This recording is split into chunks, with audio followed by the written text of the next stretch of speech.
Start with the great name of Allah, who is most merciful and most kind. My name is Adil Abdu, son of Ghulam Nabi. My roll number is 3, Department M. English Literature. As this presentation is submitted to Mam.Ruzwana Jhatial.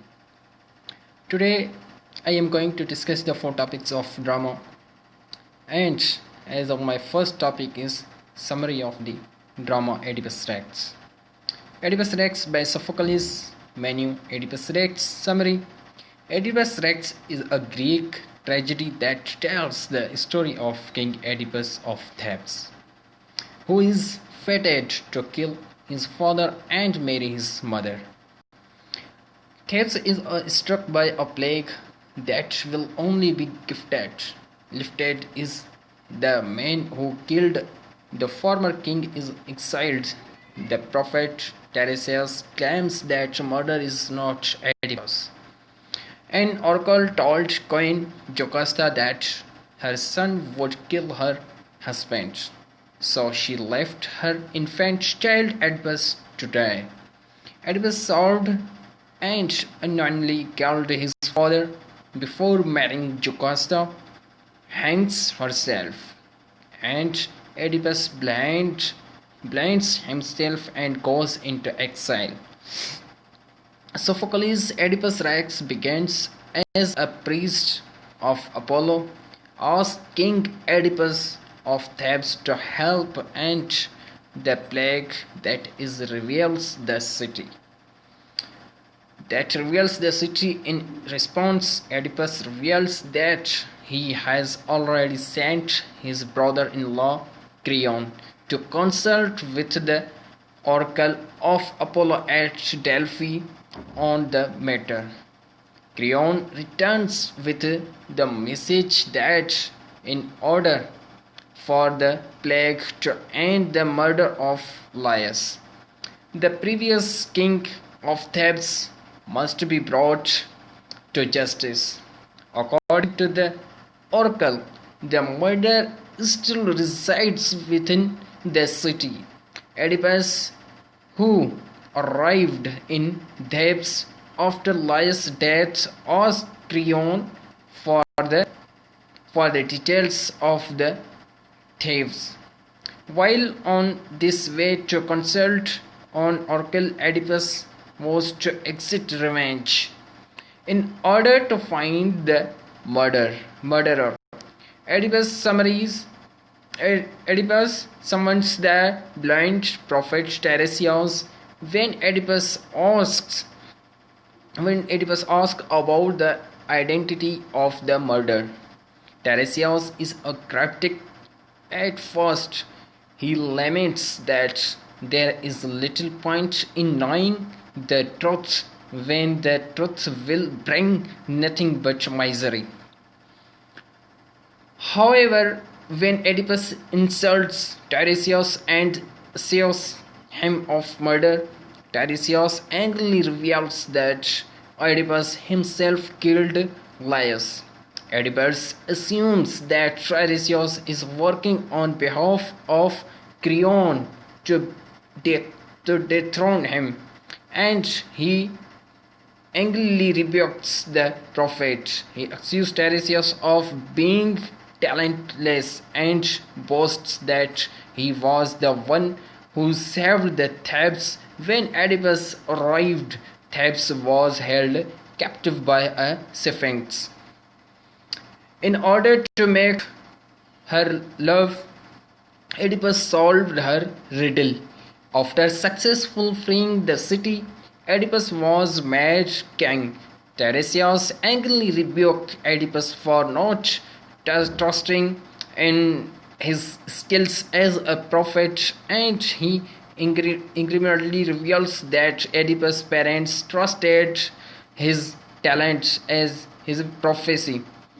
Oedipus is both the father and brother of the children, implying that he has married his mother.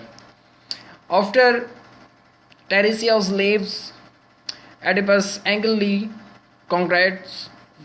confronts Creon, whom he believes is conspiring against him. He tells Creon to either leave Thebes or die. Their argument is interrupted by the arrival of Jocasta, Oedipus' wife and Creon's sister. She scolds them for arguing when there are more important matters to attend. Creon departs, leaving Jocasta and Oedipus to discuss the conflict. Jocasta chides Oedipus for baselessly accusing Creon of treason and advises him to distrust prophecies. As evidence, she cites Tiresias' prophecy that her former husband, King Laius, would be killed by his own son. In response, Jocasta and Laius sent their child away to die on a mountain. Laius was later killed by thieves in his way to visit a prophet. Jocasta coming of Laius' murders. Stateless Oedipus, he recalls his journey to Thebes, in which he participated in an ancient similar to the murder Jocasta describes. He begins to fear that he truly is the man who murdered the man, the only survivor from Laius' traveling party. When circumstances that brought him to the Thebes, Oedipus was raised in Corinth by King Polybus and Queen Merope. One day, ever heard someone say that Oedipus was not truly their son? To obtain answers, Oedipus visited the Oracle of Delphi. Who did not confirm his parentage, but instead foretold that Oedipus would murder his father away, marry his mother, in order to circumvent the prophecy. So this was my first topic, and now I will go to start my second topic. My second topic is Shakespeare. Shakespeare was an English poet, playwright, and actor. He was born on 26 April 1564 in Stratford-upon-Avon. His father was a successful local businessman, and his mother was daughter of landowner. Shakespeare is widely regarded as the greatest writer in the English language and the world's preeminent dramatist. He is often called England's national poet and nicknamed the Heart of Avon. He wrote about 38 plays, 154 sonnets, 2 long narrative poems, and a few other verses, of which the authorship of some is uncertain. His plays have been translated into every major living language and are performed more often than those of any other playwright. Marriage and career. Shakespeare married Anne Hathaway at the age of 18. She was 8 years older than him. They had 3 children, Susna, and after his marriage, information about his life became very rare, but he is thought to have spent most of his time in London writing and performing his plays. Between 1585 and 1592, he began a successful career in London as an actor, writer, and part owner of a playing company called the Lord Chamberlain's Man, later known as the King's Man. Retirement and death around 1613, at the age of 49, he retired to Stratford, where he died 3 years later. He died on 23 April 1616 at the age of 52. He died within a month of singing his will. A document which he begins by describing himself as a being in perfect health. In his will, Shakespeare left the bulk of his large estate to his elder daughter Susanna. His work Shakespeare produced most of his known work between 1589 and 1613. His early plays were mainly comedies and histories, and these works remain regarded as some of the best. He wrote then mainly tragedies until about 1608, including Hamlet, Othello, King Lear, and Macbeth.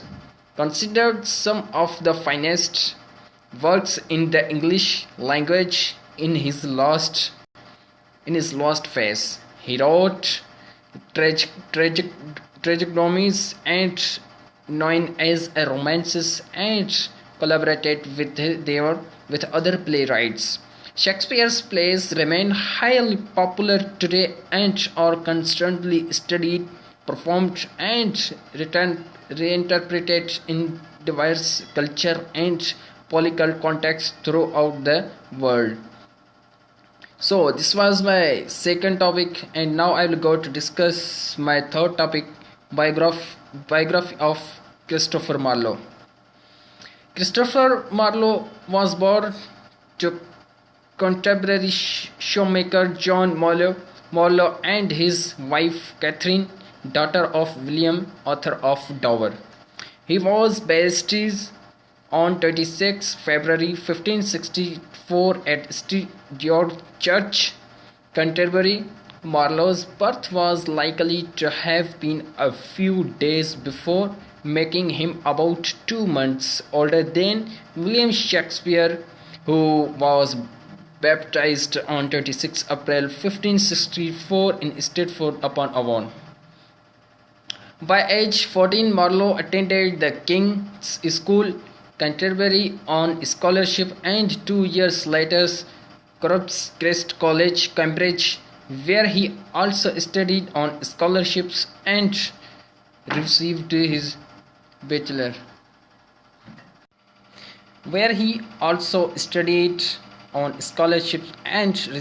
Bachelor of Art degree in 1584. The university staged to award his Master of Arts degree because of a rumor that he intended to go to the English seminary at Reims in northern France. Presumably prepared for ordinary as a Roman Catholic priest, such an action in his part would have been a described violation of royal edict issued by Queen Elizabeth in 1585, circumventing any attempt by non-English citizen to be ordained in the Roman Catholic Church. Largest violence between Protestants and Catholics on the European continent has been cited by scholars as the impetus for the Protestant. English Queen's definitive anti-Catholic laws issued from 1581 until her death in 1603. Despite the dire implications of Marlowe, his degree was awarded on schedule when the Privy Council intervened on his behalf, commending his for his faithful dealing and good service to the Queen. The nature of Marlowe's service was not specified by the council, but his letter to the Cambridge authorities has provoked much speculation by modern scholars. Modern scholars has proved notably the theory that Marlowe was operating as a secret agent for Privy Council member Sir Francis William. The only surviving evidence of the Privy Council's corresponding in founding in their minutes. The latter being lost, there is no mention of expounding in their minutes, but its summation of the lost Privy Council letter is vague in meaning, stating that it was not Her Majesty's pleasure that persons employed as Marlowe had been in matter touching the benefits of his country should be demanded by those who are ignorant in the affairs. He went about scholars agree the vague wording was typically used to protest government agents, but they continued to debate what the matters touching the benefit of his country actually were in Marlowe's case, and how they affected the 23 years old writer as he launched his literary career in 1578. As now I am going to my fourth and my last topic. My last topic and my fourth topic is moral of Hamlet. What separates Hamlet from other revenge plays and maybe from other play written before it? It is that his action we expect to see, particularly from Hamlet himself, is continuously postponed while Hamlet tries to obtain more certain knowledge about what he is doing. This play poses many questions that other plays would simply take for granted. Can we have certain knowledge about ghosts? Is the ghost what it appears to be, or it is really a misleading friend?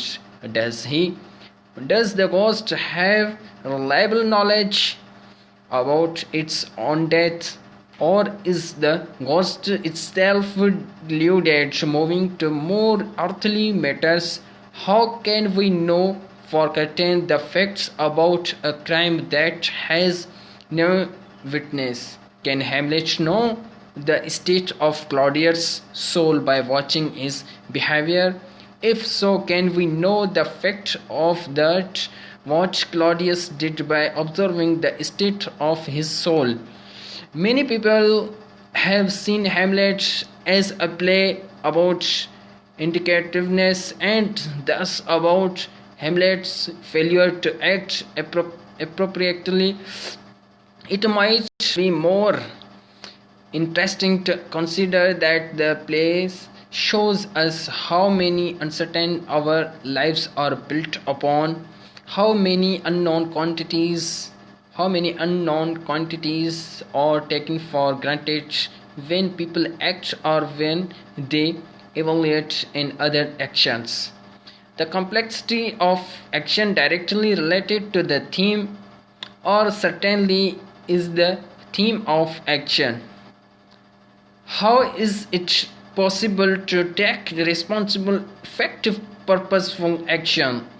In Hamlet, the question of how to act is affected not only by rational considerations such as the need for certainty, but also by emotional, ethical, and physiological factors.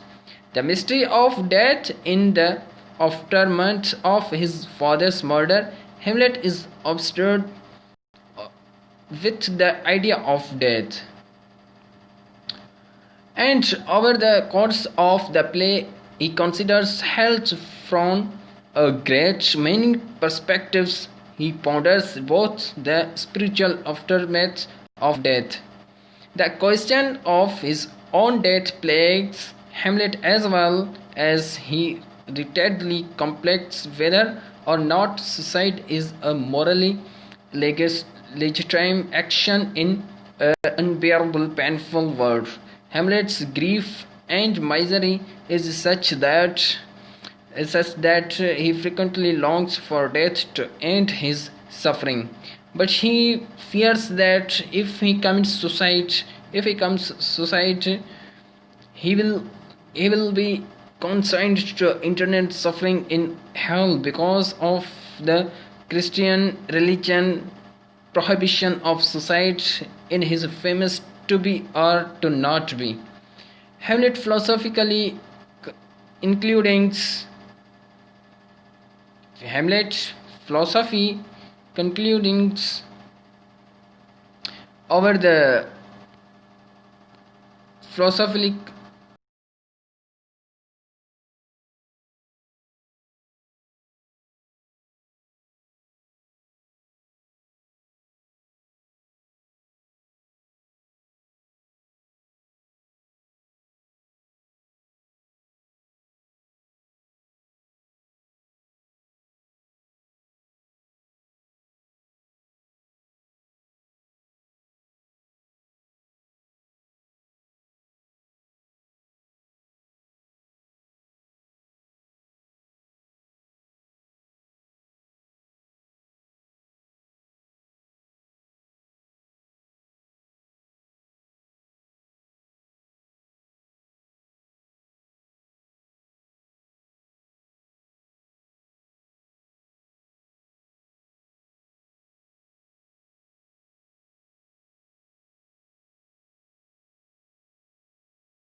concludes that no one would choose to endure the pain of life he or she were not afraid of what will come after death. And what is fear which causes complex moral concentration to interfere with the capacity for action. The nation as a diseased body, everything is contacted in Hamlet, including the welfare of all the royal family and the health of the state as a whole, and dread that surrounded the transfer of power from one ruler to the next. Throughout the play, characters draw explicit connections between the moral legitimacy of a ruler and the health of the nation. Denmark is frequently described as a physical body made ill by the moral corruption of Claudius and Cretard, and many observers interpret the presence of the ghost as a supernatural omen, indicating that the omitting is a routine in the state of Denmark. The deed King Hamlet is portrayed as a strong, forthright ruler under whose god the state was in good health. In good health, indeed, Hamlet is portrayed as a strong playwright ruler under whose god the state was in good health, while Claudius, a wicked politician, was corrupted and compromised Denmark to satisfy his own appearance. At the end of play, the raised power of the upright footbands suggests that Denmark will be strengthened once again. So these were my 4th topics of the drama, and in last, thank you so much.